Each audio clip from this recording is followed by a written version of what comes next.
Ama kwa hakika mti mkuu ukigwa wana wa ndege huyumba. Ndivyo ilivyo leo, taifa limempoteza nguzo kuu ya kisiasa na demokrasia. Mtazamaji, kutoka kwenye kijiji cha Maseno hadi kwenye taifa na majukwaa mengine ya kimataifa, Raila Odinga alikuwa ni sauti ya waliokosa sauti, shujaa wa ukombozi na kinara wa demokrasia. Usiku huu mtazamaji, tunamulika safari yake, mapambano na urithi anaouacha marehemu Raila Odinga. Jina langu ni Andrin Kilemi, karibu kwenye taarifa zetu. Mwenzangu kwenye lugha ya ishara ni Catherine Simaloi, lakini kwanza tupate vidokezo.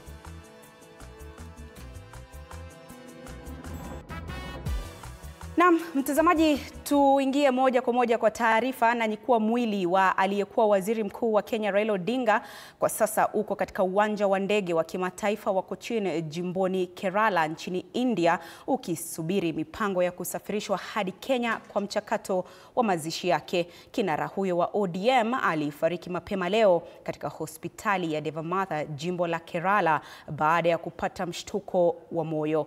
Huku hayo yakijiri, ujumbe wa Kenya uliopangwa kusafiri hadi India kutoa mwili wa Raila tayari umeondoka. Ujumbe huo umeongozwa na waziri mwenye mamlaka zaidi Musalia Mudavadi. Baadhi ya mawaziri na viongozi wa chama cha ODM wakiwemo katibu mkuu Edwin Sifuna na waziri wa madini Ali Hassan Joho. Katika hotuba yake kwa taifa mapema leo, Rais William Ruto alitangaza kwamba taifa la India lilijitokeza kusafirisha mwili huo hadi Kenya. Ujumbe huo unatarajiwa kufika mji mkuu wa Mumbai saa 9 alasiri za Kenya.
Na mtazamaji, ni picha za kutoka India ambako mwili wa aliyekuwa waziri mkuu Raila Odinga umelazwa na ambapo utakuwa ukisafirishwa kuja hapa nchini Kenya kwa shughuli za mazishi. Kumbuka awali Rais William Ruto alitangaza kufariki kwake Raila Odinga, na vilevile ujumbe sasa umeondoka kuelekea kule India kuleta mwili huo. Ni taarifa ambao bila shaka tunazidi kuitupia jicho, na tutakuwa tunakujuza yatakayokuwa yanajiri kadri tu matukio na matokeo yatakavyokuwa yanatukia. Na katika taarifa nyingine lakini ambayo tu inaambatana na kifo chake aliyekuwa waziri mkuu Raila Odinga, ni kwamba Rais William Ruto ametangaza kifo cha aliyekuwa waziri mkuu, kiongozi mkongwe wa upinzani Raila Amolo Odinga, aliyefariki leo Jumatano asubuhi nchini India alipokuwa akipokea matibabu. Akitoa rambirambi zake kwa familia ya Raila, Rais Ruto amewataka Wakenya wote waungane ili kumwenzi Raila kwa vitendo, huku akimtaja kama kiongozi wa aina yake, shujaa aliyeamini katika siasa zenye misingi na maadili.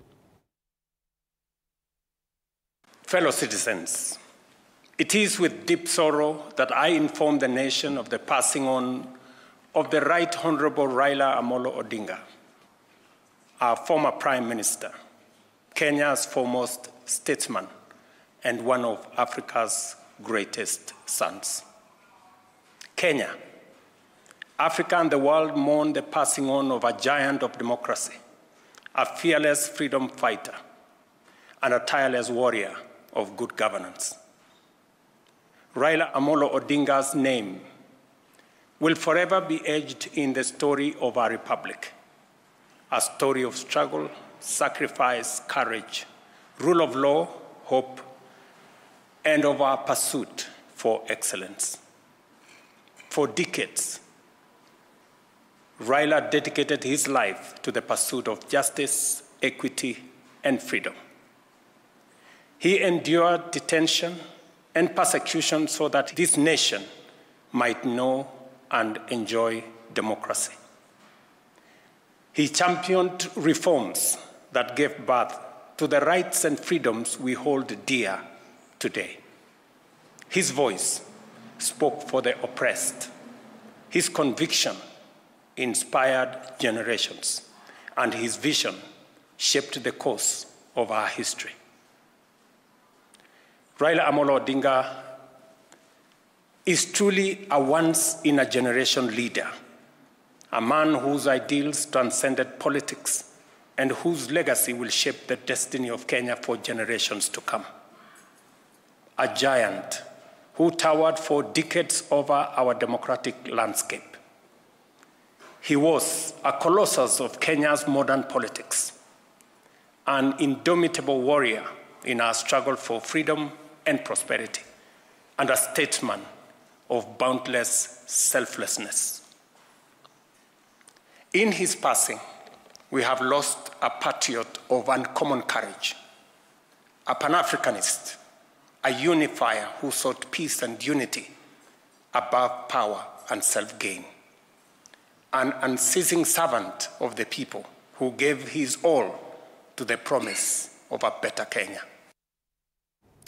Na Rais William Ruto ametangaza siku 7 za maombolezi ya kitaifa kuomboleza kifo cha aliyekuwa waziri mkuu na kiongozi mkongwe wa upinzani Raila Amolo Odinga, aliyefariki leo Jumatano nchini India alipokuwa akipokea matibabu.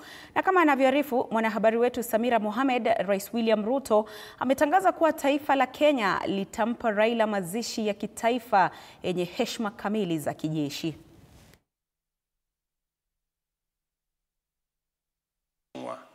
Minority leader. Ni pigo kubwa kwa taifa la Kenya. I have postponed all my public engagements. Hii ni kufuatia kifo cha aliyekuwa waziri mkuu wa zamani na mwanasiasa mashuhuri Raila Amolo Odinga, ambaye alifariki dunia akiwa na umri wa miaka 80. Fellow citizens, it is with deep sorrow that I inform the nation of the passing on of the Right Honorable Raila Amolo Odinga.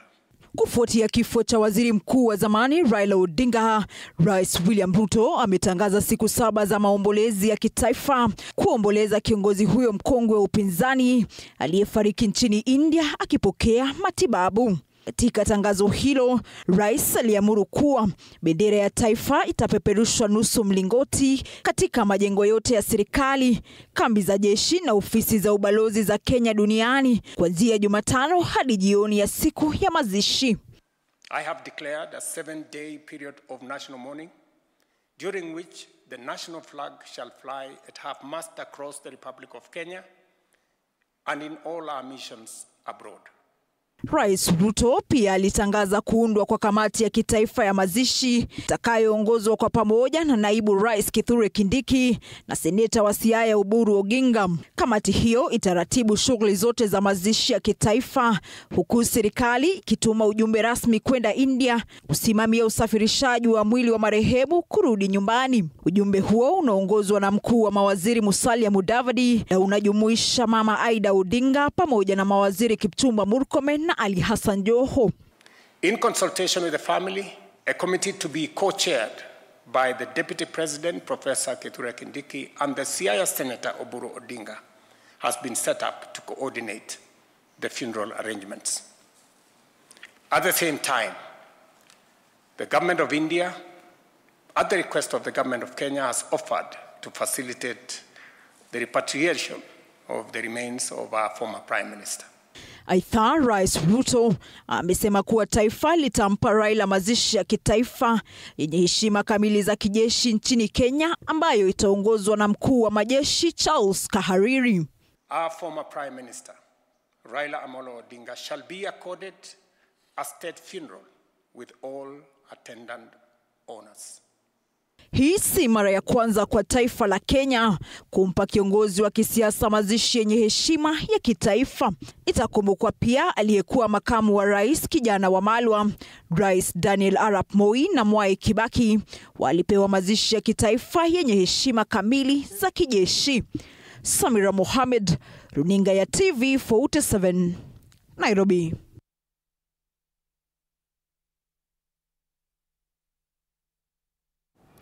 Na shughuli za usafiri na biashara zilitatizika mchana kutwa katika kijiji cha Opoda, kaunti ya Siaya kufuatia taarifa za kufariki kwake aliyekuwa waziri mkuu Raila Odinga.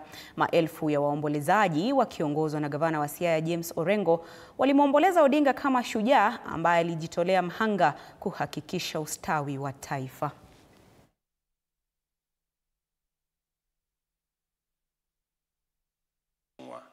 Minority leader. Ni pigo kubwa kwa taifa la Kenya. I have postponed all my public engagements. Hii ni kufuatia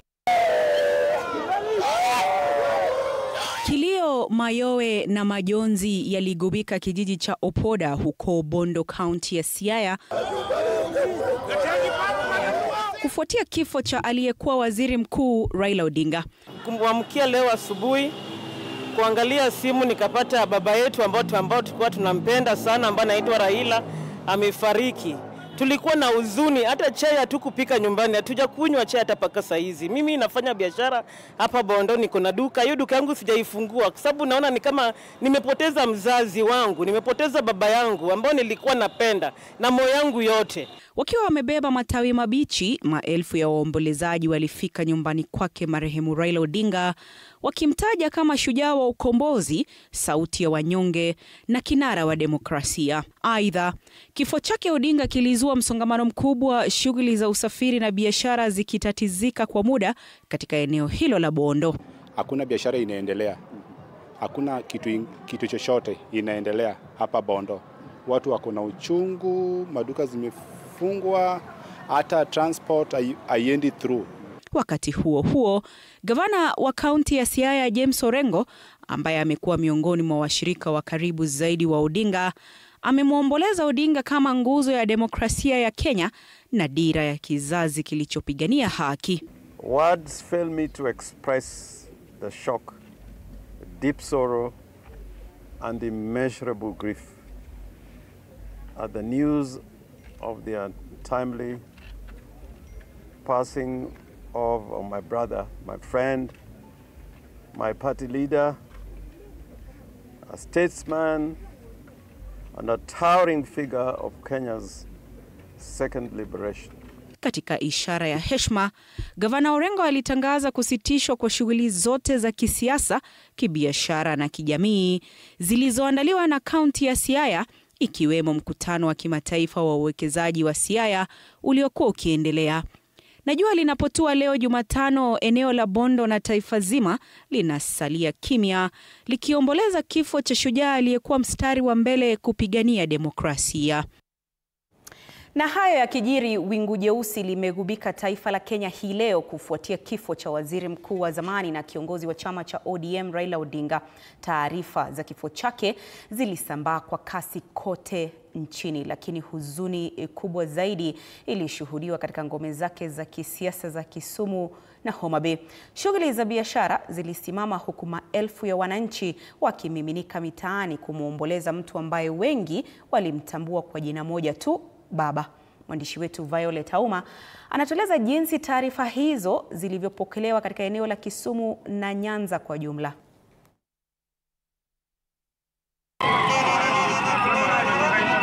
Katika jiji la Kisumu, huzuni na majonzi yalitanda. Muda mfupi baada ya taarifa za kifo cha Raila Odinga, wakazi walijitokeza barabarani, baadhi wakiimba nyimbo za maombolezo, wengine wakipeperusha bendera za kitaifa na picha za kiongozi huyo waliompenda kama baba wa demokrasia. Maduka yalifungwa, matatu zikasimama, na kwa saa kadhaa jiji lote lilikumbwa na vilio. Kutoka Kondele hadi Jua Kali, sauti za majonzi ziliungana kuwa wimbo mmoja wa huzuni. Hapa Kisumu, wanaume, wanawake na watoto walilia hadharani mara tu waliposikia habari hizo. Kwa wengi hapa, huu ni msiba wa kibinafsi. Walimtaja Raila kama kiongozi shupavu ambaye maisha yake yalihusishwa na haki, demokrasia na maendeleo ya watu wake. Tuko na uchungu sana moyoni mwetu. Tunasikia ya kwamba hii Wednesday imekuwa Black Wednesday sababu tumepoteza shujaa mkubwa sana.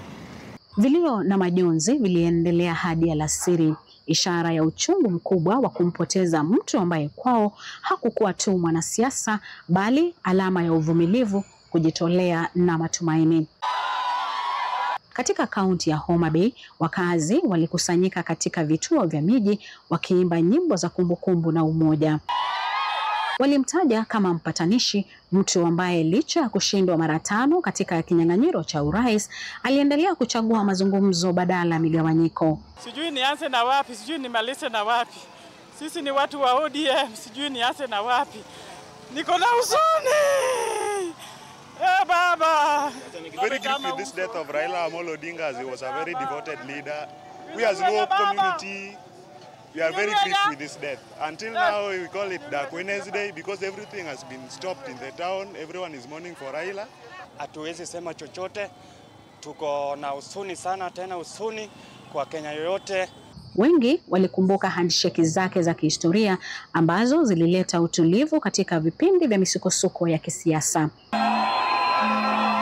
Hali ya huzuni imetanda kote nchini, hususan hapa Kisumu na eneo pana la Nyanza ambayo ni ngome ya Raila Odinga. Wakazi hapa wamemtaja Raila Odinga kama baba wa ukombozi wa pili wa taifa. Violet Auma, TV 47. Asante sana Violet Auma kwa taarifa hiyo. Na mamia ya waombolezaji walifika katika makazi ya aliyekuwa waziri mkuu Raila Odinga baada ya taarifa ya kuaga kwake mapema asubuhi ya leo. Viongozi pia wakiongozwa na Rais William Ruto walifika wakimuomboleza Raila kama shujaa aliyepigania demokrasia. Sheila Chelangat na taarifa hii kikamilifu. Nyumbani kwa aliyekuwa waziri mkuu hapa jijini Nairobi ilikuwa ni simanzi na majonzi. Mamia ya wafuasi wakifika hapa eneo la Karen kuomboleza, wengi wao wakibeba matawi, wakiimba nyimbo za tanzia katika kumuaga Raila ambaye kwao wamemtaja kuwa shujaa na baba wa demokrasia nchini. for a long time he has been the leader of, he has been like showing us the way to follow. This death, we are all orphans right now. Yes, we are all orphans. Hapa Karen, viongozi nao walifika kumfariji mkewe Raila, Mama Aida Odinga, wakiongozwa na Rais William Ruto. Hello. Aida na Raila walipatana katika chuo kikuu cha Nairobi kisha kufunga pingu za maisha mwaka 1973 tarehe 1 Septemba. Mimi siasa yenyewe nimejifunza kwa shule ya Raila Amolo Odinga. Nimekuwa follower wa Raila Odinga since 2007 as a youth before hata niolewe, and now I'm a women leader. Na alikuwa mtu ambaye anapigania nchi na amepigania nchi ya ukweli na kutenda. Wengi waliokusanyika hapa wakifarijiana wametaja kuwa kifo hiki kimewavunja mioyo na sasa wapo tayari kwa siku hizi 7 za kuomboleza na kumpa heshima za mwisho Raila Amolo Odinga. Sheila Chelangat, runinga ya TV47. Na shughuli za kawaida zilitatizika kwa saa chache leo katika baadhi ya maeneo ya kaunti ya Nairobi baada ya wafuasi wa waziri mkuu wa zamani Raila Odinga kujitokeza barabarani. Na kama Stanley Nyaringita anavyoarifu, baadhi ya wafuasi wake walionyesha kutoamini habari za kifo chake.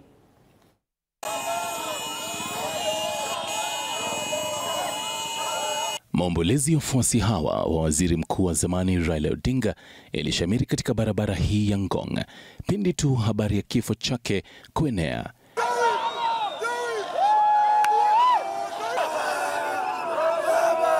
Huku wakiwa wamebeba matawi, nyuso zao zikiwa zimejaa huzuni.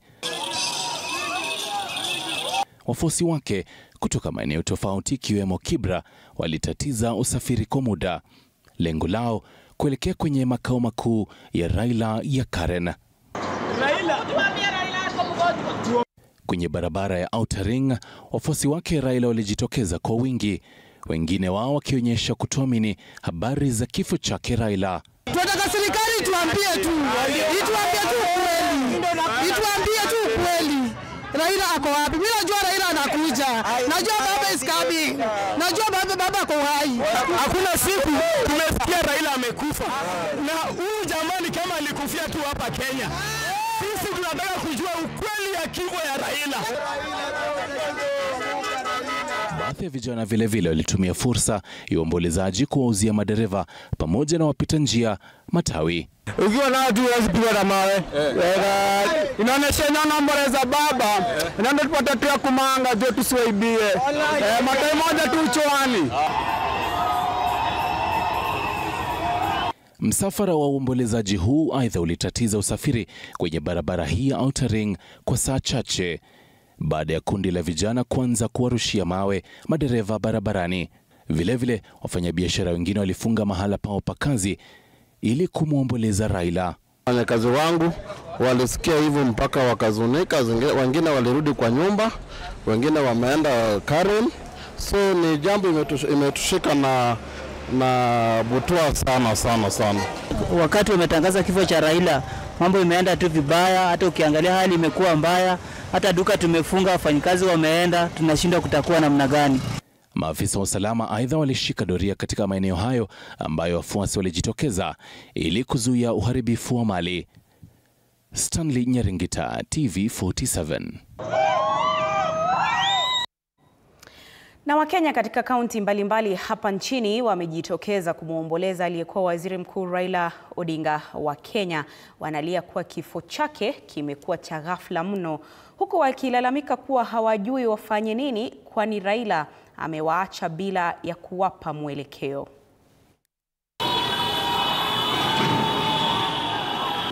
Baba ametuacha, tunamwona sisi wote. Ugonjwa wa baba lazima tuambie kitu gani kwa yeye. Lazima hiyo. Baba bila amebariki, ni lazima tuambiwe alikufa kwa njia gani. Kwa kweli hii imetupiga kabisa, tumestuka, imetushtua kabisa.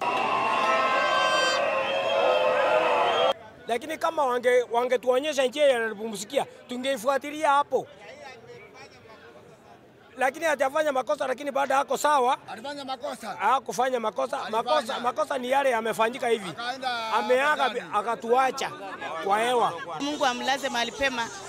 Baba umetuacha na huzuni, hatujui tutafanya nini kama wazazi, hatujui tutafanya nini. Tulikuwa tunakupenda Raila, lakini umetuacha. Wewe ni simba wetu, umetuacha na huzuni sana. Kwa kusema ukweli, tuna pigo kubwa sana kama watu wa ODM. In fact, we are still in denial. Hata tuelewi tunafanya nini, tumechanganyikiwa. Na wana ODM wakitusiame chama tuache chama. Papa akitoka sisi vijana tuko na tuchenge njia yetu na tuchenge ODM. Please stand for what Baba stood for. Please, some of us who are the students and soldiers of Baba, we will embrace that spirit. We are going to make sure that Kenya remains united, Kenya remains stable. Kwa hakika huu ujumbe wa kifo chake Raila Amolo Odinga, baba yetu, imetupiga na mshindo mkubwa sana, na tunatakia familia wawe na subira, Mungu atawafariji. Tunaomba Mungu umweke mahali pema peponi na utupie kiongozi mwingine kama Raila anaye roho ya kutetea wananchi wa Kenya kwa jumla. Sio kiongozi ambaye anataka kutetea kisake peke yake ama tumbo yake peke yake. Na ni kwa heri Raila, ni kwa kuwa wewe umetupikania sana.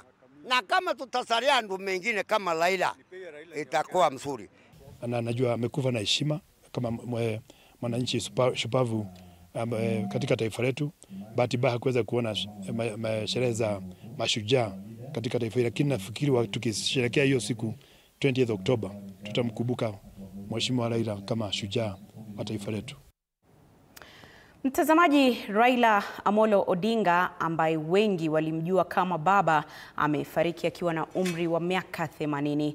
Kutoka madarasa ya shule eneo la Maseno hadi majumba ya mamlaka katika barabara ya Harambee jijini Nairobi, maisha yake yalikuwa hadithi ya matumaini yasiyokoma, wanaharakati mkali na imani thabiti. Hata katika miaka yake ya mwisho, maamuzi yake yaliendelea kuibua mijadala mikali. Mwanahabari wetu Sydney Chazima na simulizi kamili. Unaishi tu na mama. Alizaliwa Maseno, mkoa wa zamani wa Nyanza, Januari tarehe 7 mwaka 1945 kwa Jaramogi Oginga Odinga na Mary Juma Odinga. My mother gave birth to 3 boys. Yes. And that is myself being the first one. The second one was my brother Raila. And the third one was my brother Gola. Kila asubuhi alianza kwa chai na redio. When we were young, my brother Raila liked listening to news. Yes. He would even leave school because my father had bought a radio. Yes. That he wants to come and listen to news at home. Raila alikuwa Mwanglikani mwenye fahari, kabatizo na kuishi kwa desturi za kanisa hiyo. Lakini katika nchi ambayo dini kwa mara nyingi inachanganyika na siasa, maisha yake ya kidini yalikosa kueleweka. Alianza shule katika shule ya kimishonari ya Maseno, moja ya shule za misheni za kwanza magharibi mwa Kenya, na baadaye akaenda shule ya upili ya Maranda. Kule Maranda inasemekana Raila alikuwa bora katika hisabati na fizikia. Baadaye alihamia shule ya St. Mary's Yala ambapo alikamilisha elimu ya sekondari. Mnamo mwaka 1965, safari yake ilimpeleka mbali na nyumbani hadi Ujerumani Mashariki, katika Herder Institute Leipzig, na baadaye katika chuo kikuu cha Magdeburg ambako alisomea uhandisi wa mitambo. Alirudi Kenya na kusambaza maarifa yake na wanafunzi wa chuo kikuu cha Nairobi kama mhadhiri. Mbali na elimu yake, Raila alipenda kilimo. Hapa tunakuza ng'ombe na mbuzi na kondoo na nyuki na vile tunalima hapa. Tunalima kama mahindi, tunalima mtama na vile viazi na nyanya na mboga kwa jumla. Lakini machafuko ya siasa yalimjaribu hata hivyo. Raila alizidi kutoa wosia jinsi ya kupambana na haya yote. Kitu muhimu kwa siasa ni kuwa na upeo. Yani unajua ati vision kwa Kizungu. Kitu gani ambayo nataka kupata kwa siasa? Kitu gani nataka kutimiza? Sasa hiyo ndio ina kutembeleza. Yani unajua njia ni hii. Alafu sasa ya tatu ni ingine ni tactics. Ambayo zingine unaweza kuhepa kama mtu anacheza mpira. Unajua goli iko pale, lakini wachezaji wengine wapinzani wako hapo katikati.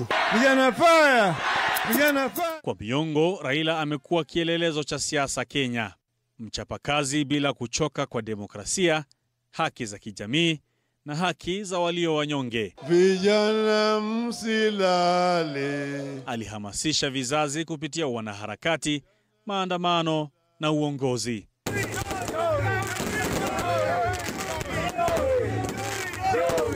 Sydney Chazima, TV47. Asante sana Sydney Chazima kwa wasifu huo wa Raila Odinga. Sasa tuangazie vitendawili vyake. Raila Odinga alikuwa na sifa zake za ucheshi, kuanzia kwa vitendawili vyake mafumbo, miondoko na kejeli, ambayo ilivutia na kunasa umakini wa wafuasi wake, kuanzia kwa watoto hadi kwa watu wazima. Mwandishi wetu Mwaluse Meshak amekusanya baadhi ya video zake. Tazama. Tendawili. Akisimama jukwani, Odinga hakuondoka bila kutoa kauli zake, aidha za ucheshi au kutoa mafumbo, na kutumia vitendawili kuwakosoa au kuwasuta wapinzani wake. Haya. Anaishi kwa mwili ya binadamu, lakini ana tabia ya kinyonga. Nani hiyo? Odinga hapa atakumbukwa kwa kutumia vitendawili vyake kwa ufasaha na ustadi wa aina yake kumshambulia au kuwasuta waliomkosoa. Sasa kama wewe umepata bibi tayari ana mimba, ukamwoa huyo bibi, mtoto akizaliwa, huyo mtoto yako ni mtoto wa nani? Si yule ambaye alidunga mimba. Kutokana na hili, umaarufu wake ulizidi kuimarika na kuzidi kuenziwa na wafuasi wake.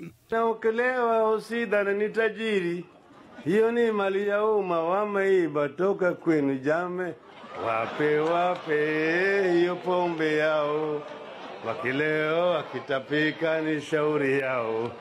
Kando na misemo, mafumbo na vitendawili vyake, akiwa jukwani, Raila alikuwa akisakata denzi kwa mtindo wa aina yake huku akiimba. Mtindo huu wa kusakata denzi ulienziwa na wafuasi wake na hata wengine kuiga mtindo huo. Fire! Vijana fire! Vijana fire! Vijana fire! Ewoi gimesha mwemari gimodong tokir kigen. Choge joy! Joy! Joy! Joy! Joy! Hata hivyo, ucheshi wa Raila haukomea hapo. Alitumia ukwasi wa maneno yake kujitetea alipokosea pia. Raila alionekana wazi jukwani akitumia mafumbo kuanika maovu serikalini. Angekosa na angewekewa sana namna hii bila hata choo. Angewekewa. Alafu na nusu kapeti namna hii. Nusu mkeka. Je, unakumbuka kipindi cha kukusanya maoni ya kubadilisha katiba Raila hapa alileta mwamko mpya na kusema lazima rege iendelee. Kwa muondoko hapa, Raila anaonekana akisakata rege kama kijana tu. Kweli, mti mkuu kianguka, wana wa ndege hoyumba. Hapa Raila ameondoka, ila kumbukizi zake za ucheshi na vitendawili vyake vitasalia miongoni mwa Wakenya, hasa wafuasi wake. Mwanangu jali haina kinga, asaini hapo ni Mola Mwenyezi. Mola ailaze roho yake mahali pema penye wema. Ifike hapa kwa kifua naita malaika. Bado ni nini? Lakini kiingia kwa kwapa na huko chini niliambiwa, lakini nimesahau. Mwaluse Meshak, TV47. Nikita nikiitwa nitaitika, nikiitwa nitaitika. Asante sana Mwaluse Meshak kwa kutukumbusha vitendawili hivyo vya Raila Amolo Odinga, ama kwa hakika tutampeza sana. Ni siku ya majonzi sio tu kwa taifa la Kenya bali kwa bara la Afrika kufuatia kifo cha waziri mkuu wa zamani Raila Amolo Odinga. Viongozi wa kitaifa na kimataifa wanaendelea kutuma jumbe za rambirambi wakimkumbuka kama shujaa wa demokrasia, mtetezi wa umoja na haki.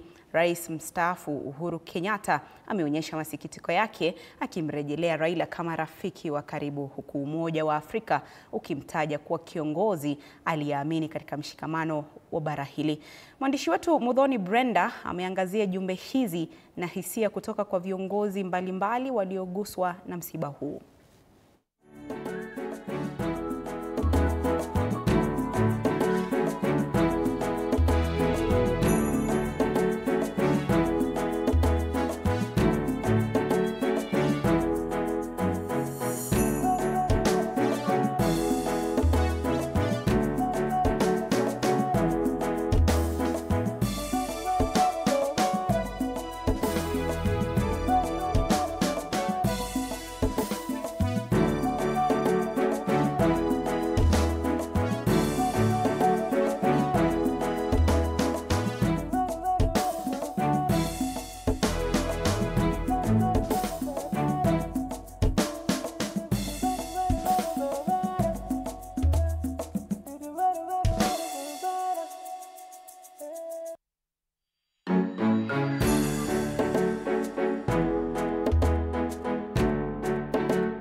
It is with great shock and sadness that I have learned this morning of the passing on of Raila Odinga, former Prime Minister of the Republic of Kenya and former presidential candidate of Azimio, who appointed me his running mate, and he became kinara wangu.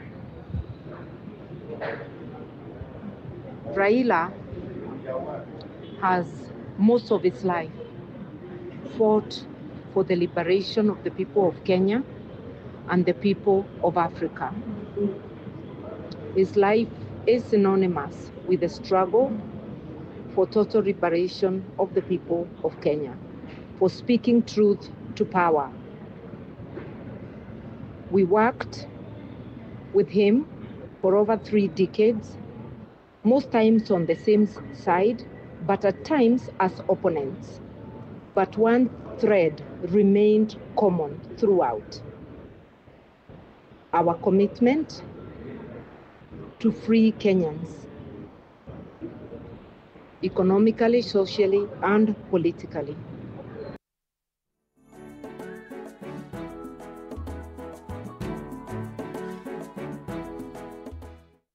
Na mtazamaji, tunazidi kukutaarifu kuhusiana na kifo chake aliyekuwa waziri wa zamani Raila Amolo Odinga, ambaye amefariki mapema asubuhi. Na wakati wowote kutoka sasa, naibu rais Profesa Kithure Kindiki atakuwa anazungumza na wanahabari. Bila shaka tutakuwa tunakuletea taarifa hiyo mbashara kupitia runinga hii yetu ya TV47.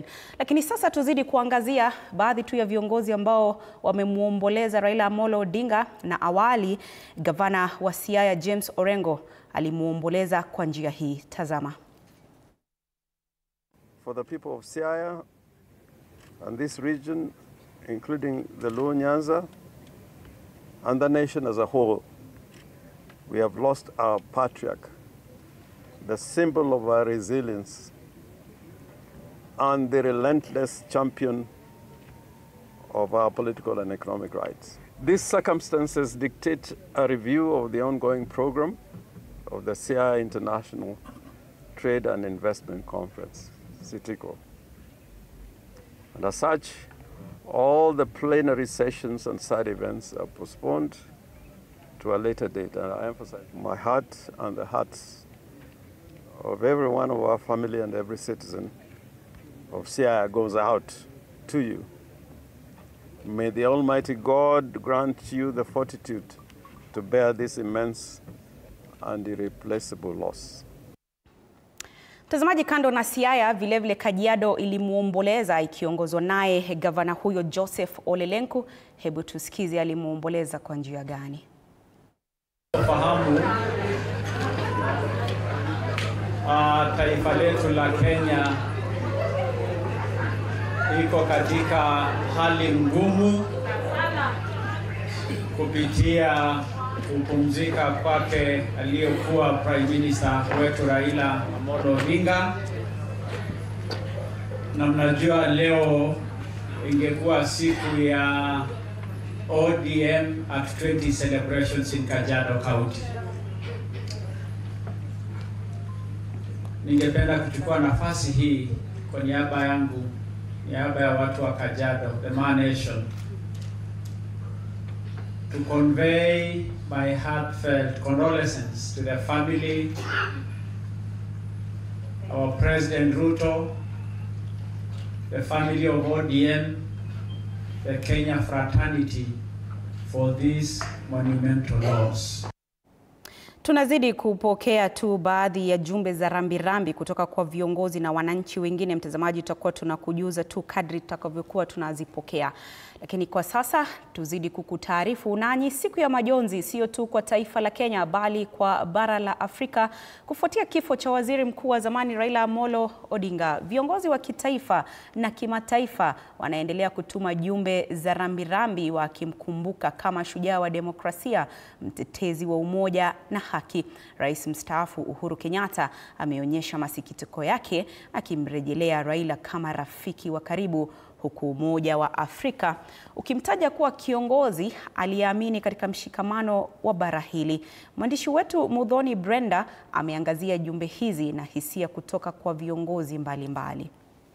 Tangazo la kifo chake Raila Odinga limeibua hisia mseto kutoka kwa viongozi wa ndani ya nchi na wale wa kimataifa, kila mmoja akielezea kwa namna yake jinsi Raila alivyogusa maisha yao na ya mamilioni ya Wakenya na Waafrika. Katika jumbe zao, wengi wanamkumbuka kama mzalendo, mpenda haki na sauti ya wanyonge. Hebu tuziangazie baadhi ya jumbe hizo kutoka kwa viongozi mbalimbali waliotuma jumbe zao za rambirambi.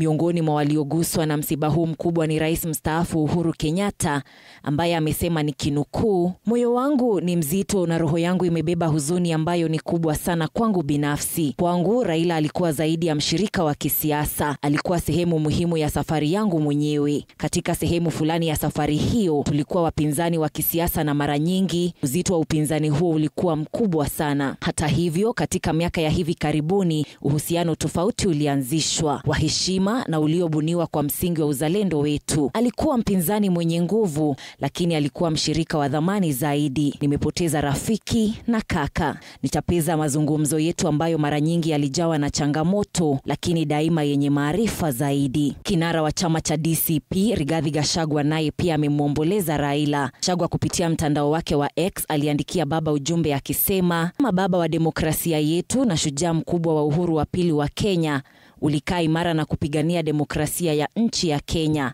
Hata kama hatujawahi kuwa upande mmoja wa kisiasa, nimekuwa na heshima kubwa kwa Raila Odinga kwa ustadi wake wa kuanzisha na kuendeleza chama cha siasa imara. Nimependezwa sana na uteuzi wake wa wabunge ambao wanapeperusha bendera ya chama cha ODM bungeni." Mgombea mwenza wa Raila katika uchaguzi wa mwaka wa 2022 Martha Karua ameeleza kuwa nikinukuu, Nitamkumbuka kama mlinzi jasiri wa watu, sauti ya wasio na sauti na mshirika thabiti katika mapambano ya uhuru wa pili. Pumzika pema penye wema, kinara wangu. Aliyekuwa jaji mkuu David Maraga ameitaja asubuhi ya Jumatano ya leo kama yenye giza na uchungu ambao hauwezi kuelezeka. Tukivuka hadi kwa viongozi wa kimataifa, Umoja wa Afrika ambapo baba aliwania wenyekiti wa tume hii ulituma rambirambi zao kupitia mwenyekiti wa tume hiyo Mohamed Ali Yusuf. Amesema kuwa Afrika imepoteza mmoja wa wanawe wenye maono makubwa, kiongozi aliyejitolea maisha yake katika kutafuta haki, demokrasia na umoja.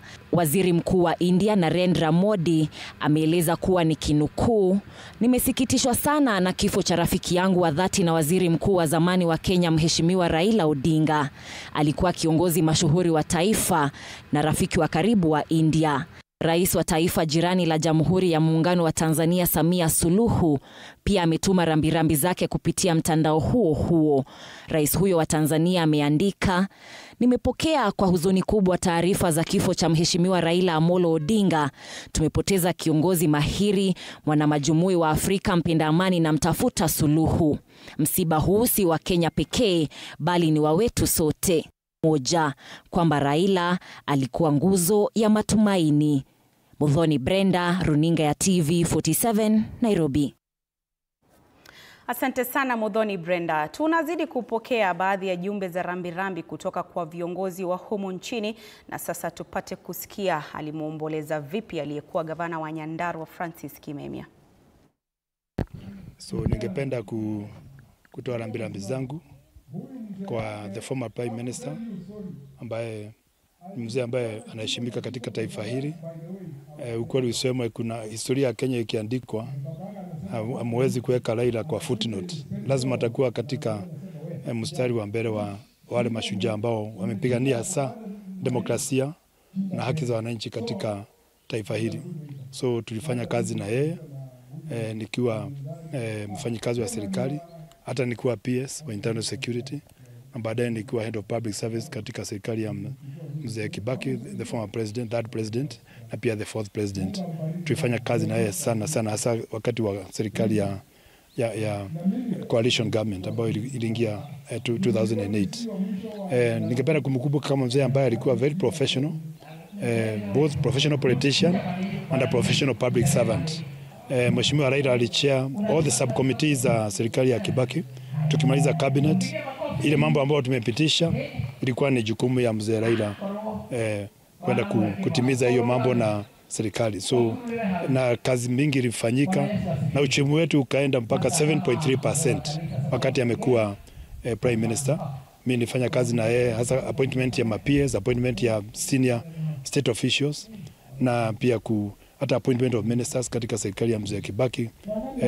Wote wawili walikuwa lazima wakubaliane, na tulikuwa na nafasi sengine ngumu na sengine ilikuwa ni rahisi. Ilikuwa ni nusu mkate, na tulijaribu kuona kwamba isikure pande moja kushinda pande nyingine. So tuliweza kuweka hiyo balance mpaka watu nje, serikali za nje hawakuamini kwamba Afrika wanaweza kuwa na serikali ya Grand Coalition Government ya nusu serikali pande na pande, lakini tuweza kukaa kwa sababu ya character ya mzee Raila, tuweza kuwa na serikali ambayo iliweza kufanya kazi vizuri sana. Pia aliacha ile siasa ya kibera, ile siasa ya mawe, siasa mbaya huku hakuileta ndani ya serikali. So aliweza kutofautisha akiwa Raila akiwa prime minister, mfanyikazi wa serikali, technocrat, na pia Raila ambaye alikuwa mwanasiasa shupavu kule kibera na ile siasa ambayo tunajua ilikuwa wakati huo. So aliweza kuweka hiyo balance vizuri sana, na kuharibu serikali yetu, hakuharibu technocracy, hakuharibu professionalism, hata akiwa engineer katika Ministry of Public Works. Hizi mabarabara mingi mnaona zimepangwa hapa katika Vision 2030, ile team ya NESC, National Economic Social Council, Raila alichangia sana kuona kwamba hii nchi imepangwa na imepangika kimaendeleo, kiuchumi, kuendelea mbele, professionalism, na kuona kwamba wananchi wanapata utajiri katika taifa letu, of course wakiongozwa na Mheshimiwa Kibaki. So ningependa kutoa hiyo shukrani ya kipekee. Wakati wa katiba namba ya 2010 kulikuwa na jitihada za kuiangusha. Mimi na mzee Raila na mzee Kibaki na wale ambao walikuwa na nia nzuri ya nchi yetu, tulikataa hiyo katiba, lazima imalizike na ifanyike, na na tukaipitisha 2010 katikati ya Mzee Kibaki na pia Mheshimiwa Prime Minister Raila Odinga. So hiyo ni mambo mazuri ambayo tungependa kusema, mambo ya Kibaki tosha. Hata babake wakati alisema hakuna uhuru bila Kenyatta kuachiliwa na wazungu. So hii ni familia pia ya Odinga na familia ambayo lazima tuheshimu na tukumbuke katika siasa za nchi yetu. Na ndio tulienda mpaka nyumbani kwa Mzee Raila na Mzee Kibaki na tukapeana university na tukasema itaitwa Jaramogi Odinga University kukumbuka kazi mzuri ambayo imefanywa na hiyo familia ya Jaramogi Oginga Odinga. So mimi ningependa marafiki zangu, kwa Mama Aida, kwa watoto wake, jamii yao, seneta wetu Oburu, nitoe rambirambi zangu kwa hiyo familia na pia jamii ambayo ilimzaa Mzee Raila, jamii ya Nyanza na pia jamii ya Kenya. Raila alikuwa mwananchi wa Kenya, patriot wa Kenya, shujaa wa Kenya. Nitoe rambirambi zangu sana kwa ile kazi ambayo alifanya. Alikuwa anaongoza Azimio wakati tulikuwa tunasimama hapa. So siwezi kusahau kazi mzuri ambayo alifanya, na Mungu aweke roho yake vizuri pale mbinguni. Ni kweli Mheshimiwa Raila alikuwa stabilizer, ile inaweza kuitwa stabilizer ama chumvi katika serikali. One thing ukweli useme, Raila anapenda nchi ya Kenya. Anaweza kuwa na shida zake na weakness zake, lakini yote ikiongewa ni mtu ambaye alipenda sana kuona kwamba nchi yetu haianguki na haiendi kaisha. Alikuwa pia mfanyabiashara shupavu, so hakuna mtu ambaye ana mali yake angependa kuona taifa likianguka. So anaweza kuwa na weakness zake, hizo sio kuongelea saa hii. Hakuna mtu ambaye ni malaika. So I think mimi nimeongelea mambo mazuri ambayo alifanyia taifa letu, kuona kwamba serikali ya Mzee Kibaki wakati kulikuwa na shida ya 2007 uchaguzi, aliingia ndani wakatengeneza serikali, ikawa serikali ambayo mpaka leo inasomwa katika universities, a grand coalition government that performed and grew the economy. Then wakashikana na Uhuru Kenyatta wakati kulikuwa na shida, pia wakaweza kumaliza malaria, mabarabara mingi ambazo walifanya, na industries zetu, jobs za vijana wetu wakapata kazi, na pia saa hii walikuwa wameanza kushikana na Mheshimiwa Rais Ruto, na pia tulikuwa wanaendelea na maneno mazuri. So ni kusema kila mtu ako na chance yake katika historia. Play your part. Fanya vizuri katika wakati umeingia hii ulimwengu, hujui utaenda lini na hujui utaenda namna gani. The only thing I know ni kwamba you die as you lived. Utakufa vile uliishi. Na najua amekufa na heshima kama mwananchi shupavu katika taifa letu. Bahati mbaya hakuweza kuona sherehe za. Na mtazamaji, huyo ni aliyekuwa gavana wa Nyandarua Francis Kimemia hapo akimuomboleza aliyekuwa waziri mkuu wa zamani Raila Amolo Odinga, na ambaye alifariki asubuhi ya leo akiwa katika taifa la India ambapo alikuwa akipokea matibabu. Tunazidi kukuletea matangazo hayo ya moja kwa moja kutoka katika taifa la India hadi hapa nchini Kenya, tukizungumza na baadhi ya waliotangamana naye wakati alipokuwa hai Raila Amolo Odinga, vile vile tukihakikisha kwamba unapokea matukio na matokeo kadri yanavyozidi kutokea na kutukia. Na hapa studioni sasa ameungana nami mwandishi mwenza na mwanahabari mwenza Dibal Ainea, ambaye atakuwa anachukua usukani baada ya hapa. Karibu sana Dibal studioni. Thank you Adrian. Nashukuru sana. Ni siku ambayo si ya kufurahia sana. Labda niulize, unamkumbuka Raila Amolo Odinga kwa njia gani? Raila Amolo Odinga, kiongozi ambaye haezi kubainika na mwingine. Kiongozi ambaye ana utu, kwa sababu mimi namkumbuka tukiruka hapo mwaka wa 2007. Tukuna mchafuko kama wakumbuka, post election violence, na hapo Raila alionyesha ule utu wa kuwa a statesman. I saw a very human person, a fatherly figure, a Democrat, and who stood. Of course, he knew that he had lost, as it was said, but inside, you know, there were so many intrigues around it, but he stood out as a statesman at the end of the day. Even mimi naweza mkumbuka kabisa. So with many Kenyans, we have these heavy hearts, and we want to, of course, give him a befitting, send-off. Tributes, we can see them still coming. And we just want to reflect back and look at his life and legacy, a man of complexities, contradictions, and political ingenuity when it comes to strategy, when it comes to political sleight of hands. He was a different kettle of fish altogether. Thank you so much. And of course, we will be buckling down to this particular moment and just looking at the history of Raila Odinga. But before we even now settle down on it, maybe it's good for you to also just get an insight of his